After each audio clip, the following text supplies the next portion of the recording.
मेरा नाम है मोहित और आपका स्वागत हमारे यूट्यूब चैनल हिस्ट्री चैंपियन में। तो जैसा कि आप जानते हो, आपका जो बीएससी का पेपर होने वाला है वैल्यू एडेड कोर्स का, traditional and the modern medicine for everyday health solution, तो उससे संबंधित जितने भी आपके सामने महत्वपूर्ण एमसीक्यूज़ हैं और उनके साथ में थ्योरी भी आपको समझाऊंगा। एमसीक्यू कोई भी पढ़ा सकता है, आपको यूट्यूब पर बहुत पढ़ाने वाले मिल जाएंगे, लेकिन मेरे जैसी थ्योरी आपको कहीं पर नहीं मिलेगी। ये वीडियो देखने के बाद में आपको पता चल जाएगा, इतना कॉन्फिडेंस आ जाएगा आपको कि पेपर में आप करके आ जाओगे।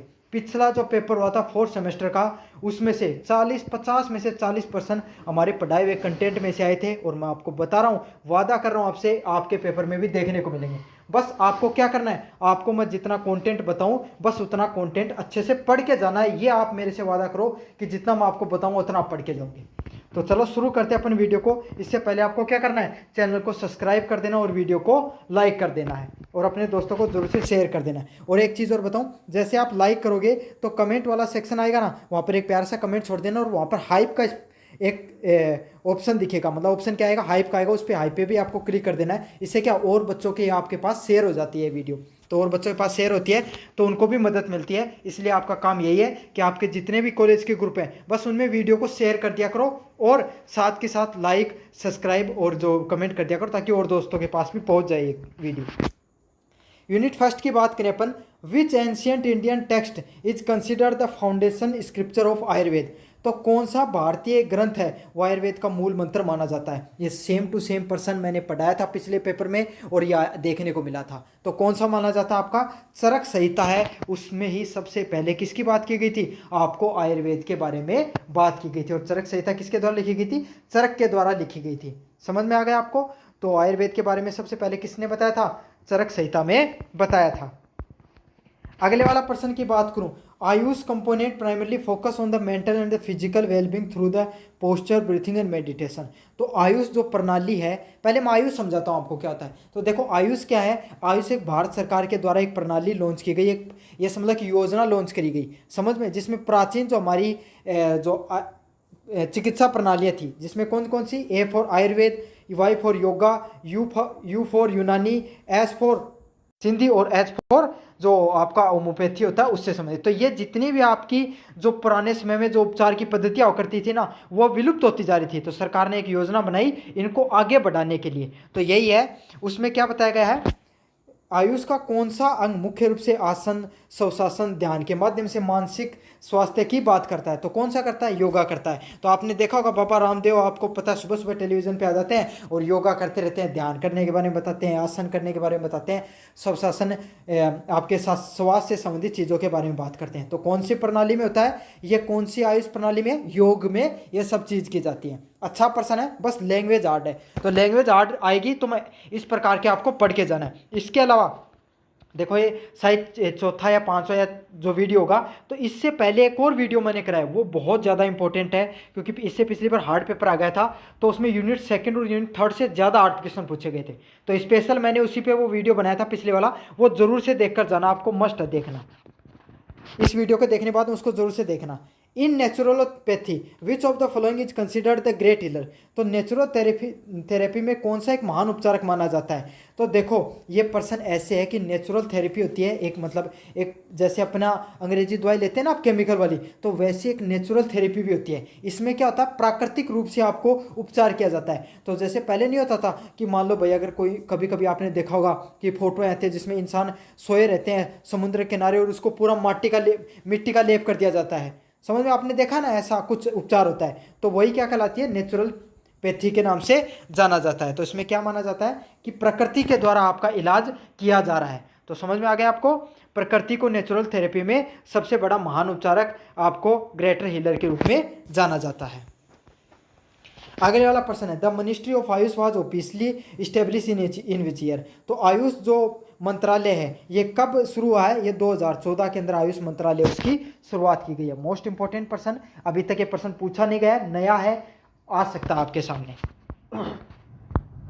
According to the Ayurveda, imbalance in which the element dosha cause disease. तो आयुर्वेद के अनुसार किन तत्वों की दोष से असंतुलन है वो रोग उत्पन्न होता है, मतलब कौन से ऐसे तत्व हैं जिनसे आपके शरीर में इनके असंतुलन से आपकी बीमारियां हो सकती हैं। कौन सा, कफ, वात और पित्त। तो कफ होता है ना आपके, कफ मतलब जो आपके शरीर के अंदर जो जो जुकाम वगैरह हो जाती है तो जो कफ जम जाता है उसको कफ बोलते हैं। वात मतलब आपके जो मवाद वगैरह फुंसी वगैरह जो होती है उसके अंदर जो पीला पीला लिक्विड हो जाता है ना, वो वात बोला जाता है। और पित्त, पेट के अंदर खाना पीना अच्छे से नहीं पचता तो जो कीटाणु पैदा हो जाते हैं उसको पित्त बोला जाता है।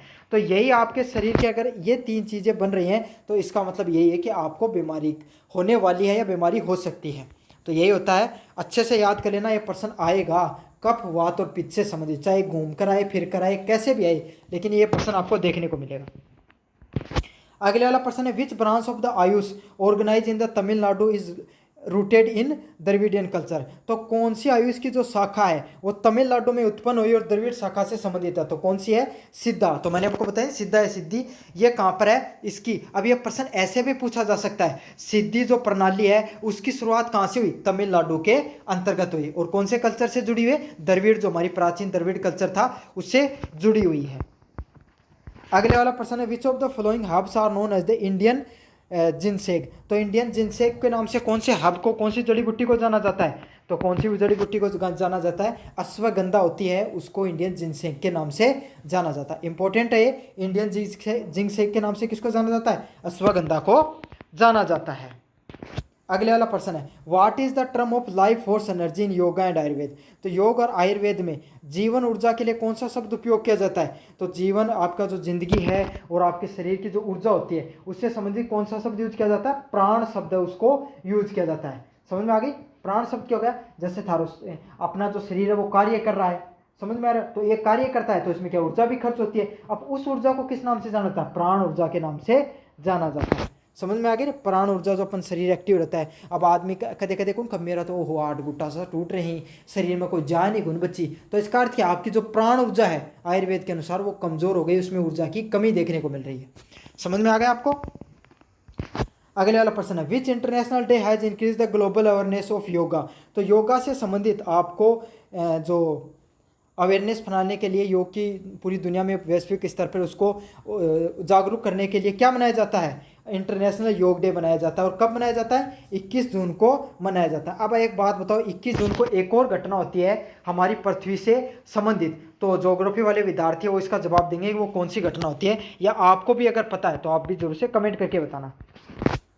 Which herbs is widely used for boosting the immunity and known for its antiviral properties. तो कौन सी जड़ी बूटी है वो आपकी प्रतिरक्षा बढ़ाने के लिए और एंटीवायरल गुणों के लिए प्रसिद्ध है? तो कौन सी होती है इसमें? गिलोय। तो जो गिलोय है वो आपका, अब गिलोय क्या होती है काफ़ी बच्चों को तो पता होगा। गिलोय क्या होती है? एक मतलब बेल लगती है गिलोय की, ठीक है, हरी सी बेल होती है लंबी सी, उसकी क्या होती है जो स्टेम होता है ना, स्टेम तना होता है, तने को काट कर उसको कूट कर उसका काढ़ा बनाया जाता है। समझना? कड़वी होती है थोड़ी पीने में और उसको सुबह सुबह पिया जाता है। सर्दियों में देखना बाबा रामदेव एक गिलास लेकर रखेंगे अपने पास में, गिलोय के बारे में बताएंगे आपको, है ना। तो यही होते हैं, गिलोय एक जड़ी बूटी होती है और इसको पाने से, इसको पीने से क्या होता है? आपका शरीर में इम्यूनिटी बढ़ती है। समझ में आ गया? एक नीम गिलोय आती है, एक जो नीम के नीचे जो गिलोय लगती है उसको नीम गिलोय बोलते हैं, है ना। और वो बहुत सेहत के लिए अच्छी रहती है। कोरोना में भी गिलोय का बहुत ज़्यादा उपयोग किया गया था। तो अपने एंटीवायरल गुणों के लिए और अपने शरीर की प्रतिरक्षा बढ़ाने के लिए, इम्यूनिटी बढ़ाने के लिए किसका उपयोग किया जाता है? गिलोय का उपयोग किया जाता है। अगले वाला प्रश्न है what does the you in the Ayush stand for. तो आपका जो यू शब्द है वो आयुष प्रणाली में किसका होता है? तो मैंने पहले बता दिया था, यूनानी से संबंधित होता है आपका। What is the meaning of अवस्था इन आयुर्वेद। तो आयुर्वेद में स्वास्थ्य का क्या अर्थ होता है? तो आयुर्वेद क्या बताता है? आपका तन, मन और शरीर, वो तीनों की तीनों चीजें, आपका तन मतलब शरीर, मन मतलब क्या होगा? आपका जो विचार आते हैं वो, और आत्मा मतलब अंदर की जो आपका जो एनर्जी होती है, प्राण ऊर्जा होती है, वो तीनों की तीनों सुखी होनी चाहिए। तो यही होता है स्वास्थ्य व्यक्ति वही होगा जिसका तन शरीर खुश, मन में से भी खुश और आत्मा वो भी खुश, और तीनों यह है कि जो और traditional modern medicine and everyday health solution ने पढ़ लियो अच्छा मन करके, समझ में आ गई, तब थे स्वस्थ। अगले वाला प्रश्न है त्रिफला किन 3 फलों का संयोजन होता है? तो त्रिफला किससे बनी होती है आपकी? तो ये काफ़ी इंपॉर्टेंट है, आंवला, हरितकी और विभूतिकी। तो ये 3 होती हैं आपका, आंवला, हरितकी और विभूतिकी नाम, तीन नामों की आपकी क्या होती हैं? ये 3 जड़ी बूटी हुई हणु मिल के एक त्रिफला बना है। तो सुनो, त्रिफला का चूर्ण है ये जो आपके आते हैं ना च्यवनप्राश वगैरह आते हैं तो उसमें काफ़ी बार ये त्रिफला का यूज़ किया जाता है। ये त्रिफला काम क्या होता है, कोई का भाई मतलब कॉन्स्टिपेशन की दिक्कत हो गई, खाना ढंग से नहीं पच रहा, तो उसके लिए त्रिफला का उपयोग किया जाता है।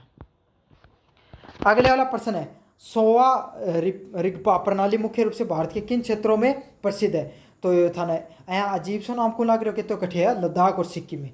तो ये अजीब से जो नाम दिखे सोंगपाप, चोंगा फोंगा, ऐसे शब्द कहाँ पर ज़्यादा देखने को मिलते हैं? नॉर्थ ईस्ट या लद्दाख वगैरह में ज़्यादातर देखने को मिलते हैं। तो ये भी एक चिकित्सा प्रणाली होती है, कहाँ पर देखने को मिलती है? लद्दाख और सिक्किम में ज़्यादातर देखने को मिलती है। अगले वाला प्रश्न है, which ancient practice focus on cleaning the body through the technique like kajal kunjal kriya and नेति? तो कुंजल क्रिया और नेति के द्वारा शरीर को शुद्ध करने का कौन सी तरीका होता है? इसको क्या कहा जाता है? षटक्रम यौगिक तरीका होता है। तो डिटॉक्स मतलब शरीर के अंदर क्या होते हैं आपके कोई जहर, मतलब शरीर के अंदर कोई रोगाणु वगैरह को के बाहर कर निकालने के लिए आपको नेति और कुंजल क्रिया को किया जाता है। समझ में आ गया आपको? ये जो पर्सन लेकर आए हो ना, ये सारे के सारे नए पर्सन है, डिफरेंट टाइप के पर्सन। आपको ये इजी पर्सन नहीं है, सारे मतलब अच्छे पर्सन लेकर आए हो, ताकि अगर पर्सन का पेपर का लेवल अच्छा आ जाए, डिफरेंट पर्सन पूछने लग जाए प्रोफेसर, तो आपको इन पर्सनों से देखने को मिलेंगे। काफ़ी बच्चों का सवाल आता है कि सर हमें आपकी जो बाकी की क्लासेज भी देखनी ज़रूरी है, देखनी नहीं ज़रूरी है। तो आपको क्या करना है, सबसे पहले आपके यूट्यूब चैनल पे आना है, यूनिवर्सिटी चैंपियन पे। तो जैसे आप यूनिवर्सिटी चैंपियन सर्च करोगे, आपके सामने ऐसा यूट्यूब चैनल देखेगा और यहाँ पर आपको उसको क्लिक करना है। जैसे क्लिक करोगे, आपके सामने यहाँ पर प्ले वाला सेक्शन देखने को मिलेगा। यहाँ पर ये रहा आपका प्ले वाला सेक्शन। तो इसमें नीचे की तरफ जाओगे, तब आपको एक प्ले बनी हुई मिलेगी, किस नाम से? Traditional and modern medicine for everyday health solution. तो ये जो साइबर लॉ एंड इथिक्स के नीचे प्लेलिस्ट बनी हुई है ट्रेडिशनल एंड मॉडर्न मेडिसिन की, तो आपको क्या करना है? इस पर क्लिक करना है। जैसे आप इस पर क्लिक करोगे, आपके सामने यहाँ पर कौन सी क्लासेस पढ़नी है जो आपके लिए महत्वपूर्ण है। सबसे पहले आपको क्लास नंबर 1 को जरूर से देखना है, और क्लास नंबर ये 2 है, इसको जरूर से देखना है। जो मास्टर क्लास है इसको देखना है, और ये जो मास्टर क्लास पार्ट नंबर 2 है, पार्ट नंबर 2 को तो जरूर से देख के जाना। मोस्ट इंपॉर्टेंट है ये वाली क्लास। तो समझ में आ गया? और इस प्लेलिस्ट का लिंक वो डिस्क्रिप्शन में भी दे दूंगा, डायरेक्ट वहाँ पर क्लिक करके भी आप देख सकते हो। लेकिन क्लास 2 को जरूर से देख जाना। अभी बता रहा हूँ आपको, यहाँ से मैंने पिछला जो पेपर हुआ था उसमें हार्ड पर्सन आ गए थे, तो उन्हीं के हिसाब से मैंने स्पेशल पढ़ा है, इसलिए जोर देकर बता रहा हूँ आपको। और क्लास फर्स्ट इसलिए देखना है क्योंकि इजी पर्सन आ गए तो यहाँ से आएंगे। चलो शुरू करते हैं अपन अगले वाले जो यूनिट है उसकी तरफ। Which of the following is a major criticism of the modern allopathic medicine? तो कौन सा आधुनिक एलोपैथिक चिकित्सा की मुख्य आलोचना है? अब एलोपैथिक कौन सी दवाई होती हैं? जो अपना डॉक्टर के पास जहाँ जो अपना लिखा है ना, केमिकल से बनी हुई दवाई एलोपैथिक दवाइयों के नाम से जाना जाता है। तो उनमें क्या होता है? Over use of the synthetic drug, कृत्रिम दवाओं का अत्यधिक उपयोग करना। तो क्योंकि सिंथेटिक ड्रग है उनको बहुत ज़्यादा उपयोग करते हो, तो उनको क्यों है साइड इफेक्ट भी देखने मिले हैं। समझ में आ गया ना आपको? तो काफ़ी बार नहीं कहती भाई मैं तो कोई एलर्जी की दवाई ली, मैं तो मोटो हो, तो आप मोटा क्या होगा? वो साइड इफेक्ट होगा। काफ़ी बच्चों के, काफ़ी लोगों के बाल वगैरह उड़ना शुरू हो जाते हैं। समझ आता है? ऐसे साइड इफेक्ट देखने को मिल जाते हैं। नया या तो सबसे कॉमन प्रॉब्लम है कि मेरे तो शरीर में गर्मी होगी, है ना, आपको शरीर में थोड़े हीट महसूस होने लग जाएगा। तो यही होता है, साइड इफेक्ट होते हैं आपको एलोपैथिक दवाइयों के। अगले वाला प्रश्न है, which AYUSH therapy is primarily non invasive and focus on lifestyle diet natural base healing? तो कौन सी आयुष चिकित्सा है? वो गैर आक्रमणकारी है, जीवन शैली आहार और प्रकृति आधारित होती है। तो प्रकृति जठे सब दिख जाना, तो सीधो टिक मार के आना था प्रकृति चिकित्सा नेचुरलोपैथी। समझ में आ गई? अब यह क्या कार्य करे? या शुद्ध सावल चिकित्सा प्रणाली है, मतलब यह क्या है? अपना कोई दवाई लेने की जरूरत नहीं, प्रकृति आपका हिसाब वो आप ही ठीक कर देगी। समझ में आ गई? अभी को उदाहरण देके बताऊं, काफ़ी बार अपने चोट लग जाती है ना, तो अपन क्या करते हैं? कोई पट्टी वट्टी नहीं करते, अपन क्या आप पे ठीक हो जैसी। तो जो आप पे ठीक होने वाली प्रकृति है ना, मतलब चिकित्सा प्रणाली है, वह कौन सी है? नेचुरलोपैथी के नाम से उसको जाना जाता है। अगले वाले प्रश्न की बात करूं, what is the primary use of anti pyretic drugs? तो एंटी पायरेटिक ड्रग्स का मुख्य उपयोग किसके लिए होता है? तो एंटी पायरेटिक, अब ये समझ लो, इसको ट्रिक से याद कराऊंगा। एंटी पैरेटिक मतलब कोई एक प्यारो इंसान हो, को बेचारा क्या होगी? बुखार होगी, तो उन गोली ला के दी। तो कौन सी एंटी पैरेटिक कहते हैं? प्यारे इंसान को हो गई बुखार। समझ में आ गया आपको? एंटी पैरेटिक कौन सी दवाई आती है? बुखार को कम करने के लिए दवाई दी जाती है। तो ये समझ लेना, को प्यारा बच्चा था आपका छोटा सा, उसको क्या हो गई? बुखार हो गई, तो उसको एंटी पैरेटिक दवाई दे रहे हैं। ठीक है। अगले वाले पर्सन की बात करें, which one of the following is an example of analgesic drugs. तो एनाजेलिक ड्रग्स है ना, उसको कौन से के लिए पैरासीटामोल की रूप में जाना जाता है, एनाजेलिक्स। तो इसको इस ट्रिक से याद कर लेना। अन्नाजेलिक को ऐसे याद कर लेना कि अन्ना है, अन्ना नाम का आदमी है, वो सरकारी हॉस्पिटल में दिए गया और उसको कौन सी गोली दी, पैरासीटामोल दी। तो एनाजेलिक्स को किस नाम से याद करना है, अन्ना नाम का व्यक्ति है, वो हॉस्पिटल में गया, सरकारी हॉस्पिटल में, और उसको कौन सी दवाई दी, एनाजेलिक्स से दवाई दी है। तो आपको पता है भाई सरकारी हॉस्पिटल में पैरासीटामोल सबसे ज़्यादा दी जाती है, समझ में आ गया। तो एनाजेलिक्स को इस तरीके से याद कर लेना। कुछ ट्रिक भी बता दूंगा, इससे आपको बहुत हेल्प हो जाएगी। Which vitamin deficiency cause the rickets in children. तो बच्चों में जो रिकेट्स की बीमारी होती है वो किससे संबंधित होता है, विटामिन डी के से बनती है। तो देखो मैं आपको बताऊं, इसको ट्रिक से याद कराऊं, रिकेट्स को आपको ट्रिक से याद करा दूंगा। देखो विटामिन डी कहाँ से मिलती है अपने को, सूर्य की ऊर्जा से विटामिन डी मिलती है। और इसका कार्य क्या होता है, ये हमारे शरीर के अंदर जो कैल्शियम हो गई उसको अब्जॉर्प्शन करता है, मतलब सोखने का कार्य करता है, इसलिए अपनी हड्डियाँ मजबूत रहती हैं। और कोई आदमी मान लिया विटामिन डी कम लेगो, सूर्य की किरणें कम जागो, तो क्या जगो का रिकेट्स बीमारी हो जाएगी। तो ऐसे याद कर लो, एक बच्चा था वो क्रिकेट कम खेलता था, क्रिकेट नहीं खेलता था, तो क्रिकेट नहीं खेलेगा तो धूप के संपर्क में नहीं आया, तो उसको किसकी कमी होगी, विटामिन डी की कमी होगी। तो रिकेट्स को क्रिकेट से याद कर लो, वो क्रिकेट कम खेलता था इसलिए उसको कभी धूप तो लगी नहीं, इसलिए उसको किसकी कमी होगी, विटामिन डी की कमी हो गई है। अगले वाला प्रश्न है, which type of medicine help treat the high blood sugar. तो आपका शरीर में जो उच्च रक्तचाप होता है उसको सहायक इलाज करने के लिए कौन सी दवाई यूज की जाती है, तो एंटी हाइपरटेंसिव। तो हाइपरटेंशन भाई कोई आदमी का मतलब उच्च रक्तचाप का दो, हाई ब्लड प्रेशर का दो है, जो आदमी का टेंशन हाई लेवल की हो जा जानी तो है। तो उक्त रक्तचाप कब होता है, जब इंसान को हाइपरटेंशन हो जाती है तब। तो इसलिए याद कर लेना, हाइपरटेंशन को कंट्रोल करने के लिए आपको कौन सी दवाई यूज कर जाती है, एंटी हाइपरटेंसिव दवाई यूज की जाती हैं। Which of the following is a key advantage of AYUSH system over the modern medicine. तो निम्नलिखित में से कौन सी आयुष प्रणाली की आधुनिक चिकित्सा पर प्रमुख बढ़त दिखाती है। तो कौन सी दिखाती है, मिनिमल साइड इफेक्ट। तो जो आयुष प्रणाली है ये क्या, जो प्राकृतिक अपनी जो चिकित्सा की प्रणाली होती थी, इनका क्या फ़ायदा होता था, ये आपके शरीर पे कम से कम साइड इफेक्ट दिखाती थी। तो यही होता है आयुष प्रणाली का, ये फायदा है कि इसमें साइड इफेक्ट बहुत कम होते हैं आपके शरीर पे, समझ में आ गया, और जड़ से बीमारियों को खत्म करने का कार्य करती हैं। अगले वाला प्रश्न है, which type of drugs is use to the prevent the blood clots. तो आपके शरीर में ब्लड के जो क्लॉट बन जाते हैं उसको नियंत्रित करने के लिए कौन सा यूज किया जाता है, तो कौन सा किया जाता है आपको, इसका सही आंसर होगा एंटी कोगुलेंट्स। तो रक्त को पतले करने वाली दवाई उसको यूज किया जाता है, तो एंटी कोगुलेंट्स। तो यहाँ उनको लिखा होगा रक्त का पतले करने वाली दवाई, ये सब नहीं आएगा, उसमें एंटी कोगुलेंट्स ही लिखा आएगा, समझ में आ गया। तो ऐसे याद करें ना कि कोगुलेंट, आपको पता है कोगुलेंट को कागज़ से याद कर लो। अपन क्या करते हैं, कागज़ का गोला बनाकर किसी चीज़ को रोकने का कार्य करते हैं ना, तो ये ऐसे याद कर लो कि एंटी कोगुलेंट मतलब कागज़ का उपयोग करके रक्त का थक्का बन जमाया। आपने बचपन में क्या होगा, आपको कट लगा है तो आपने कागज़ लगा लेते थे ना अपन बचपन में, तो इसी से याद कर लो एंटी कोगुलेंट लगा लिया, कागज़ लगाकर रक्त का थक्का जमा लिया। अगले वाला प्रश्न है, विच mineral is essential for preventing anaemia. तो एनीमिया से बचने के लिए, तो एनीमिया क्या होती है, आपके शरीर में आयरन वगैरह की, खून वगैरह की जो कमी होती है उसको एनीमिया के नाम से जाना जाता है। तो उसके बचाव के लिए अपन क्या करते हैं, किसकी, पहली बात तो एक क्या होता है, आयरन की कमी से हो जाता है, समझ में आ गया, और खून की कमी को भी एनीमिया बोला जाता है। तो इसको दूर करने के लिए आपको क्या करना चाहिए, आयरन लेना चाहिए। अब भैया कोनी की लो काट के खा लियो, ना, सेब वगैरह है उसमें प्राकृतिक रूप से आपके इसमें आयरन पाया जाता है, तो उसको एनीमिया की कमी के लिए यूज़ लेते हैं। अब ऐसा मत बोलना सर मेरे को बालक थोड़ी अमाने, तो बेरे को नहीं क्या आयरन क्या मवाक रहा है, काफ़ी बच्चों को नहीं पता होता है। Which of the following is not a part of AYUSH system. तो निम्नलिखित में से कौन आयुष प्रणाली का हिस्सा नहीं है, तो कौन सा नहीं है आपके सामने, एलोपैथी, जो अंग्रेजी दवाई हो है ना, सॉरी नेचुरल थेरेपी पे मार दिया कि ठीक, जो एलोपैथी जो अपने जो केमिकल से बनी हुई दवाई होती हैं, इनको एलोपैथी के नाम से बोला जाता है, ये आपके आयुष प्रणाली का हिस्सा नहीं होती हैं। बाकी आयुर्वेद, योगा, यूनानी, सिद्धि और होम्योपैथी ये किसका है, आयुष प्रणाली का हिस्सा है। अगले वाले प्रश्न की बात करूँ, which drugs category help in relieving the symptoms of allergy.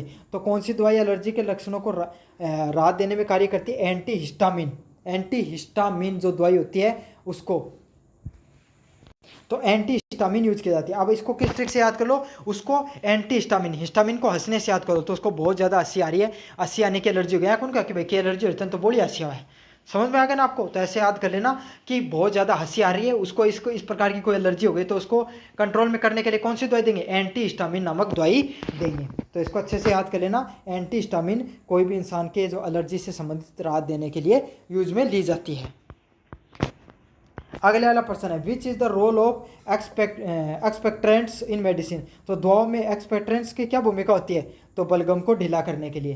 तो एक्सपेक्ट्रेंट्स हो गया, जब वो कौन सी कफ वगैरह की अपना दवाई दी जा कि भाई कोई आदमी को एकदम बहुत ज़ोर की क्योंकि जुकाम होगी तो उसको दिया जाता है, ताकि क्या हो जाते हैं, बाम वगैरह को याद कर लो आप, बाम वगैरह नहीं लाते हैं जो शायद अगर आपको पता होगा तो या नहीं पता होगा काफ़ी बच्चों को कि बाम वगैरह आती हैं, वो क्या होती है आपको शरीर को गर्म करने के लिए, कफ बलगम वगैरह को थोड़ा ढीला करने के लिए उसमें यूज की जाती हैं। तो यही होता है टू लूजन द मुकस, ताकि आपको वो फेफड़ों से छूटे और बाहर निकल के आ जाए। Which vitamin is essential for blood clotting. तो ब्लड क्लोटिंग के लिए कौन सी यूज की जाती है, के। तो क्लोटिंग को थाने कटे कै कौन नाम सुनने क्लोटिंग में कै, तो के से याद कर लो, समझ में आ गई। ब्लड क्लोटिंग कै, क्लोटिंग में कै शब्द सुनाई दे रहा ना, तो विटामिन के से संबंधित होगा आपका। अगले वाला प्रश्न है, beta blockers are primarily use. Beta blockers का प्रश्न पिछली बार आया था, किस बीमारी में यूज किया जाता है, तो बीटा ब्लॉकर्स का किस में यूज किया जाता है, हाई ब्लड प्रेशर में बीटा ब्लॉकर्स को यूज किया जाता है। तो इसका सही आंसर ऑप्शन नंबर बी होने वाला है। Option number C, which of the following is a common side effect of over use of antibiotic. तो एंटीबायोटिक के अत्यधिक उपयोग से कौन सा दुष्प्रभाव हो सकता है, तो इसका सही आंसर क्या होगा, ऑप्शन नंबर बी होगा, रेजिस्टेंट डेवलपमेंट, मतलब प्रतिरोधक विकास हो सकता है, वो रुक सकता है आपका। समझ में आ गया। तो एंटीबायोटिक का अगर आप बहुत ज़्यादा यूज कर लेते हो ना, तो काफ़ी बार आपने नहीं सुना होगा कि भाई मेरे तो जुकाम हुई, मैं गोली ली, पाछा भी मेरे आराम को नहीं आई। क्यों को नहीं आयो एंटीबायोटिक लेने के बावजूद, क्योंकि आपने बहुत ज़्यादा एंटीबायोटिकों का यूज कर लिया, अब उनका क्या होगा, उन्होंने असर करना आपके कम कर दिया है। जहाँ ये भी होता ना कि आपने 500 mg की गोली ले ली है, तो अब 250 mg वाली काम ही नहीं करेगी। अब आप में से बस 1 मिनट के लिए एक्स्ट्रा चीज़ बताता हूँ। काफ़ी बच्चे ऐसे कहते हैं ना कि सर मैं तो सरकारी हॉस्पिटल में गया और मारता हूँ, आराम ही को नहीं आया। समझना क्यों नहीं आता है सरकारी में, क्योंकि सरकारी हॉस्पिटल में आपको थोड़े कम mg की गोलियां दी जाती हैं। प्राइवेट इसको हॉस्पिटल वाले क्या करते हैं, जल्दी आराम आने के लिए आपको ज़्यादा mg की गोलियां दे देते हैं। इसलिए क्या हो जाता है, आपका जल्दी आराम तो आ जाता है लेकिन नुकसान होता है। सरकारी हॉस्पिटल में आप दवाई लेके आओगे, उसमें थोड़ा लेट आराम आएगा। क्यों, क्योंकि कम mg की गोलियाँ लेकिन आपको सेहत के लिए कम नुकसानदायक होती हैं। अगले वाले यूनिट की तरफ बढ़ें। आपका which natural component is use has a precursor for the synthesis of steroid hormones precursors. तो निम्न कौन सा प्राकृतिक यौगिक स्टेरॉयड हार्मोन को संश्लेषण के लिए पूर्वगामी के रूप में यूज किया जाता है, तो कौन सा यूज किया जाता है, डाइसोजेनिन। तो डाइसोजेनिन नामक एक जो स्टेरॉयड को संश्लेषण करने के लिए बनाया जाता है। तो स्टेरॉयड एक प्रकार का मेल हार्मोन होता है जो मेल के होता है ना, मेल होता है पुरुष के लिए, हाँ पुरुष हार्मोन होता है, जिसका कार्य क्या होता है, उसके जो मसल्स बनती है ना उसमें बनाने का भी कार्य करता है, और साथ के साथ जो आपका जो सेक्स हार्मोन के रूप में भी इसको जाना जाता है। तो इसको डाइसोजेनिन के द्वारा उसको बनाया जाता है। मतलब ये जो जिम वाले लेते हैं ना अपने शरीर में अच्छा तगड़ा शरीर बनाने के लिए, तो जो स्टेरॉयड होता है इससे आपके मसल्स भी बनते हैं। तो काफ़ी लोग स्टेरॉयड लेते हैं, वो किससे बना होता है, डाइसोजेनिन से बना रहता है। अगले वाला है, ये काफ़ी इंपॉर्टेंट है ये यूनिट, यहाँ से पर्सन आएगा, टिपिकल है पर्सन आएगा, ट्रिक के साथ बता दूंगा तो याद हो जाएंगे। Digoxin and digitoxin are cardiac glycosylates obtain from which plants.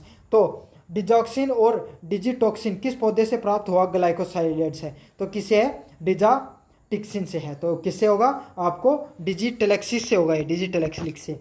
तो इसमें आपको डीजी सब सुना रहा होगा, तो उससे संबंधित आ जाए तो इसको टिक मार के आ जाना, सही हो जाएगा आपका। बस इसकी ये ट्रिक है। ये आपको दिखने में हार्ड लगेंगे लेकिन पर्सन इससे ही सबसे ज़्यादा पूछे जाएंगे। विनक्रिस्टिन और विनब्लास्टिन किस पौधे से प्राप्त होती हैं, तो विनक्रिस्टिन और विनब्लास्टिन कौन से पौधे से होती हैं, आपको कैथेरस विनेका पौधे से आप में ये जो विनक्रिस्टिन है और विनाका वो पाया जाता है। अगले वाला, विच एल्कलॉइड इज आइसोलेटेड फ्रॉम कोलकेशियम ऑटोमेनेल। तो कोलचीकम ऑटोमेनल में कौन सा एल्कलाइड पाया जाता है, तो कौन सा पाया जाता है, कोल्चियन। तो कोल्चियन जो शब्द है वही ये नाम ही कोल्चियन ओटोमनल से बना हुआ है, तो वही इससे आएगा, एल्कलाइड से बना होगा। तो ऐसा प्रश्न तो कम पूछने के चांसेस रहते हैं कि सेम टू सेम आ जाए, लेकिन क्या पता बाय द वे पूछ ले। तो आपको इनमें से एक चीज़ ध्यान रखना है, चाहे आप इंग्लिश मीडियम के विद्यार्थी हो चाहे हिंदी मीडियम के विद्यार्थी हो, ये प्रश्न आए तो इनको आपको इंग्लिश में भी पढ़ना है, हिंदी में भी पढ़ना है, दोनों के दोनों में देख लेना, आपको बहुत मदद मिल जाएगी। Which of the following steroid the precursors found in the hecogenin. तो हेकोजेनिन में कौन सा पाया जाने वाला स्टेरॉइड पुरोगामी होता है, तो कौन सा होता है, हेकोजेनिन ही होता है। तो हेकोजेनिन में हेकोजेनिन पाया जाएगा। तो इससे ये पता चलता है कि आपको लगभग शब्दों से संबंधित अगर कुछ दिखे नीचे ऑप्शन में तो वो टिक कर देना है। अगले वाला प्रश्न है, morphine and the codeine are extracted from which plant. पिछले पेपर में प्रश्न आया था, मोर्फिन और कोडोनिन किस प्राकृतिक स्रोत से प्राप्त होते हैं, तो किससे प्राप्त होते हैं, इसका सही आंसर क्या होगा, ऑप्शन नंबर ए होगा, ओपियम पोपी। तो अफीम जो पौधा होता है उससे आपका मोर्फिन व कोडीन है वो पाई जाती हैं। तो अफीम में क्या पाई जाए, मोर्फिन नामक चीज पाई जाए। समझ में आ गया आपको। Which is the therapeutic use of taxol. तो टेक्सोल बेरवीफोलिया कौन से चिकित्साओं से उत्पाद प्राप्त होता है, तो कौन से किससे होता है, कैंसर रोधी से संबंधित। तो टेक्सोल से समझ लो कि उसने टैक्स नहीं दिया, उसको क्या हो गया, कैंसर हो गया। समझ में आ गया। तो टैक्स नहीं देने के कारण उसको क्या हो गया, कैंसर हो गया। तो टेक्सोल या टैक्सेस से संबंधित अगर कुछ दिखे तो कैंसर आपको टिक मार देना। समझा, बहुत बेईमान आदमी हो, टैक्स को दी योजना क्या हो, कैंसर हो भगवान पाप कर योजना फल देने के लिए। Reserpine is obtain from which plant. तो रेस्प्रिन किस प्लांट से पाया जाता है, सर्पगंधा से। तो यह समझ लो कि सांप है ना, सर्प गंध पाकर रस पाने के लिए कहाँ पर चला गया, रेस्प्रिन के पास चला गया। तो सांप है वो आपको गंध पाने के लिए, या जो सर्प है सांप है वो रस पाने के लिए कहाँ पर चला गया, रेस्प्रिन के पास चला गया। अगले वाला प्रश्न है, कुनेन किस पौधे से प्राप्त होती है, तो किससे प्राप्त होती है, तो कुनेन आपका किससे संबंधित होती है, मलेरिया से संबंधित। आपको किस रोग से होती है, मतलब किस रोग से संबंधित होती है, तो मलेरिया रोग से संबंधित होती है आपकी कुनेन। तो मच्छर अपना काना काना के कू करने लग जाना है ना। तो इस तरीके से याद कर लो, कुनेन आपको मलेरिया से संबंधित होती है। क्यों, मलेरिया किससे होता है, मच्छर से होता है। और कौन से मच्छर से होता है, आपको ये जरूर से बता देना कमेंट बॉक्स में। Which natural alkaloid has local anaphylaxis property and is derived from the coca leaves। तो जो कोका लीव होती है वहाँ से क्या पाया जाता है, कोकीन से। आपका जो कोका लीव्स होती हैं वहाँ से एल्कलाइड है, स्थानीय जो आपका जो पत्तियों से कोकेन से, कोका लीव से कोकेन पाया जाता है। जो कोकीन बने ना वो कोका लीव से बनता है। तो कोका और कोकीन याद कर लेना। What is the source of the anti malarial found in artemisia. तो आर्टिमिशियम में कौन सा मलेरिया रोधी यौगिक पाया जाता है, तो कौन सा पाया जाता है, आर्टिमिशियम एनुअम। तो यही होता है, इसमें लगभग शब्द आपको दवाएं से संबंधित स्टार्टिंग के मिल जाएंगे आपको।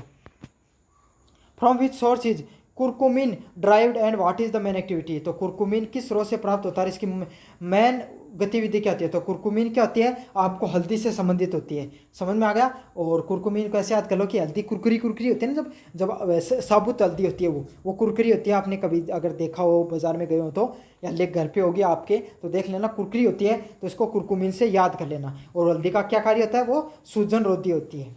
समझ में आ गया। सूज जा, कोई आदमी का हाथ लाग जा, सूज जाना, ऊपर हल्दी लगाने से सूजन कम हो जाए।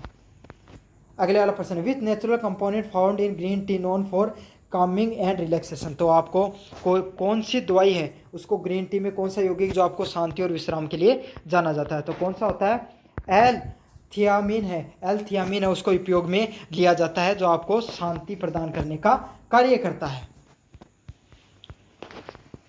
तो आपको पता ना, आपको थाना हो जाओ कि भाई सुस्ती आ रही है, काम करने जी कौन करे, तो के को चाय पी दो, चाय पीते मेरे क्यों जगो बहुत एक्टिव हो जाओगे। समझ में आ गया। तो उसमें क्या होता है, एल थायमिन है, वो थियामिन पाया जाता है। Which phytochemical is a CNS stimulus and found both tea and coffee. Tea और कॉफ़ी में क्या पाया जाता है, कैफीन पाया जाता है। तो वही एग्जांपल, क्या आपको सुस्ती वगैरह होती है तो आप क्या कर लेते हो, आप चाय पी लेते हो, चाय पी के खुश हो जाते हो कि भाई मेरे तो जान आ गई, एकदम ऊर्जा आ गई। लेकिन ऊर्जा नहीं होती साहब, वो होता है कैफीन नाम का नशा। और उसको पीने के बाद में आपको क्या हो जाता है, नशा हो जाता है, और आपका शरीर आपको एक्टिव महसूस होता है। अगले वाले पर्सन की बात करूं, chlorogenic acid use for weight loss and antioxidant properties is found in. तो क्लोरोजेनिक एसिड जो वजन घटाने के लिए और एंटीऑक्सीडेंट गुणों के लिए उपयोग में की जाती है, उसको किस नाम से जाना जाता है, कॉफ़ी के नाम से जाना जाता है। तो वजन घटाने के लिए आपको कहा जाता है ना कि ग्रीन टी पियो, कॉफ़ी पियो, आपको जो गर्म पानी में नींबू मिला के पियो। तो यही होता है, उसमें क्या होता है, क्लोरोजेनिक एसिड पाए जाते हैं जो आपको शरीर को वजन करने में, फैट को लॉस करने में कार्य किया जाता है। समझ में आ गया आपको? तो आप में से कोई मोटा बच्चा है जिसको मोटापे से संबंधित है तो पियो भाई, कॉफ़ी पियो और ग्रीन टी पियो और गर्म पानी में नींबू निचोड़ के पियो। इससे आपके क्या हो सकता है, मोटापा वो कम हो जाता है, फैट लॉस होता है। और ज़्यादा पतला ही मत पीजिए, नहीं और पतला हो जाओगे। What is the first step to take if someone shows the sign of heart attack? तो किसी इंसान को अगर हार्ट अटैक के, दिल का दौरा आने के लक्षण दिखाई देने तो पहला कदम क्या करना चाहिए? तो आपको क्या करना चाहिए, तुरंत आपातकालीन को बुला लेना चाहिए, तुरंत इमरजेंसी करके, इमरजेंसी आपको एम्बुलेंस के लिए कॉल कर लेना चाहिए। खुद ज़्यादा डॉक्टर बनने की जरूरत नहीं होती इस चीज़ में। अगला वाला प्रश्न है, which traditional remedy may help to relieve the mild chest pain temporary before the medical observation? तो कौन सा पारंपरिक उपाय हल्के सीने में दर्द और अस्थायी रूप से राहत देने के लिए किया जाता है? तो क्या कर सकते हो आप, अदरक की चाय पी सकते हो। तो अदरक की चाय पीने से आपके शरीर में अगर कोई मान लो हल्का दर्द हो रहा है, चेस्ट पेन हो रही है, उसको क्या हो सकता है, उसमें आराम आ सकता है। कई बार कौन कहते भाई मेरे तो बात देखो दर्द आ रहे हैं, समझ, जो आपका डाइजेशन अच्छे से नहीं होता, तो इससे काफ़ी बार आपको ऐसे दर्द आ जाते हैं आपके शरीर में। तो आपको क्या करो, अदरक वाली चाय पी लो और आराम आ जाएगा। तो काफ़ी बच्चों को तो दर्द होता भी इसीलिए ही है, ताकि वो चाय पी सकें। क्या आप भी टी लवर हो क्या? कमेंट जरूर करना एक बार। Which symptoms is most common in stroke? तो ब्रेन स्ट्रोक में कौन सा लक्षण आपका सामान्य होता है? तो कौन सा होता है, वन साइडेड वीकनेस और पैरालिसिस। तो कोई आदमी को अगर ब्रेन स्ट्रोक आ गया, ब्रेन का लकवा समझ सकते हो आप इसको, तो इसमें क्या हो जाएगी, एक तरफ कमज़ोर हो जाएगा शरीर में, या फिर लकवा मार सकता है उस व्यक्ति को। 4 नंबर प्रश्न है, what is the immediate traditional first aid in the minor Burns? तो कोई इंसान को छोटे मोटे हाथ जल गया तो उसको क्या करना चाहिए, अप्लाई टर्मरिक पेस्ट, तो उसको हल्दी का लेप लगाना चाहिए,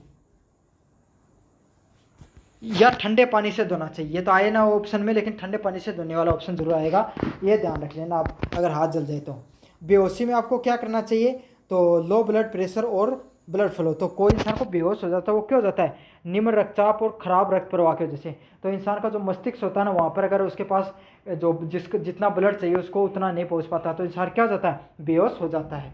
समझ में आ गया? तो क्यों होता है बेहोशी, किसी इंसान का जो खून है वो सही तरीके से, ब्लड सर्कुलेशन अच्छे से नहीं हो रहा है। In the case of choking which method is use to clear the airway? तो कोई इंसान ने, अगर छोटा बच्चा गुठली वगैरह खा लेते ना, तो उनका जो गला वो रुक जाता, अवरोध हो जाता। तो आपको क्या करना चाहिए उसके लिए, आपको हाई मिल्क विधि को यूज करना चाहिए। हाई मिल्क विधि यही है कि पीछे जाके करती हूँ दो एक जोर की, छोटे बच्चे के मत नहीं देना, आपके बराबर का तभी मारना उसको, मतलब पीछे आपको छाती का नाम है, उसके जो कमर होती है ना उस पर थप्पी मारो। जैसे थापे मारोगे तो क्या होगा, उसका जो प्रेशर पड़ेगा फेफड़ों पर और जोर लगेगा, तो वो चीज़ बाहर आ सकती है। या हाई मिल्क विधि को यूज कर सकते हो, मिल्क विधि का यूज कर सकते हो आप। अगले वाला, what is the primary sign of anaphylaxis? तो गंभीर एलर्जी प्रतिक्रिया क्या हो सकती है? ये पर्सन इंपॉर्टेंट है भाई इस बार के लिए, अच्छे से याद कर लेना। अगले, तो क्या हो सकता है, कोई इंसान को बहुत गंभीर एलर्जी हो गई तो इससे क्या हो सकता है, उसके swelling of throat and difficulty in breathing. तो गलों वगैरह भाई सारा शरीर ही सूझा है। कोई व्यक्ति को अगर एलर्जी होती है तो सारा शरीर सूझ जाता है ना, सूजन आ जाता है, तो उससे क्या गला भी सूझ जाएगा, गला सूझने से उसको सांस नहीं आएगी। अगले वाला प्रश्न है, पारंपरिक चिकित्सा पद्धतियों में अल्जाइमर रोग के स्मरण शक्ति को बढ़ाने के लिए कौन सी जड़ी बूटी सुझाई जाती है? तो कौन सी, कोई इंसान को आपको क्या होगा, अल्जाइमर हो गया तो उसको, जो आपको आया कौन का कि बुढ़ापा मेरे तो कोई चीज़ याद ही कौन रहे, याद स्मरण शक्ति को खोने से संबंधित बीमारी हो जाती है ना, तो उसको क्या करना चाहिए, अश्वगंधा को खाना चाहिए। 9 नंबर प्रश्न की बात करूँ, मिर्गी के दौरे के मामले में आमतौर पर कौन सी दवाई दी जाती है? तो कौन सी दी जाती है, डाइजेपाम नामक एक दवाई है वो दी जाती है। ये एक आधुनिक दवाई होती है जो मिर्गी के दौरे से संबंधित होती है। तो कोई भी आदमी उसको अगर मिर्गी के दौरे आए हैं तो उसके लिए आप उसको डाइजेपाम नामक एक दवाई आती है वो दे देना। दे तो के देगा थे, याद कर लियो, पेपर में आप प्रश्न आओ तो कर दियो। ओस्टोपेरिसिस से ग्रस्त बुजुर्ग को गिरने के रोकथाम के लिए आप कौन सी प्रथा सहायक होती है?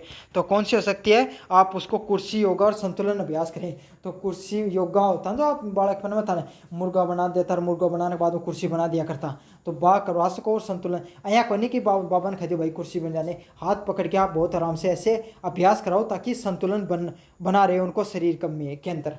समझ में आ गया आपको। Chair yoga and balance exercise करानी चाहिए।